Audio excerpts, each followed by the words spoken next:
I represent an electrical contractor here in New York, and he recently bid on a very lucrative contract with New York City and was awarded it.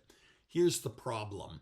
He owes the IRS about $180,000 and he needs an installment agreement. Otherwise, the contract becomes invalid, yada, yada, yada. Well, I've been trying to put him into an installment agreement for 2 years, long before he bid on that contract. And the IRS has done absolutely nothing. Why? Because the case has not been assigned to a revenue officer. Now, I don't want you to think I've been resting on my laurels. Quite the opposite. I have visited the Taxpayer Assistance Center 2 separate occasions. I've called ACS, Automated Collections, and asked them to make a referral for a revenue officer about 15 times. I've written over 20 letters. I have him making voluntary monthly payments and staying current. And the IRS, crickets. So, I'm calling different revenue officers who I knew for assistance, and I finally get a little help, and I get pointed to the supervising revenue officer at 290 Broadway.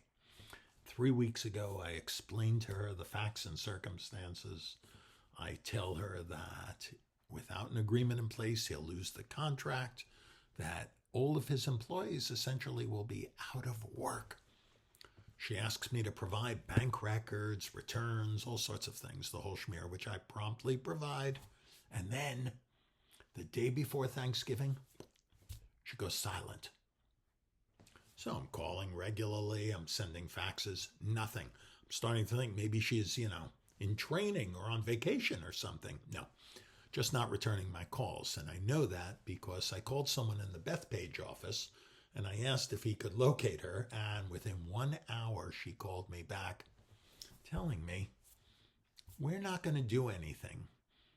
I said, "Why not?" "Because the case hasn't been assigned." I said, "But you're the supervisor. Assign it, or you do it. I need an installment agreement. These people will be out of work." "So what?" I said, "So what? I don't understand."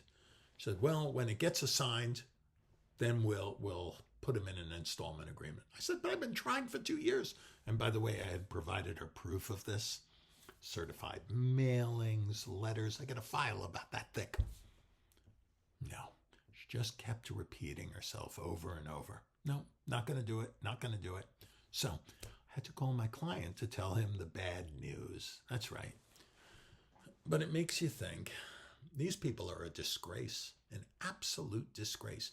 These are the type of people that if there was a fire in the office next to theirs, they wouldn't report it because it's not in their workstation. It is disgraceful.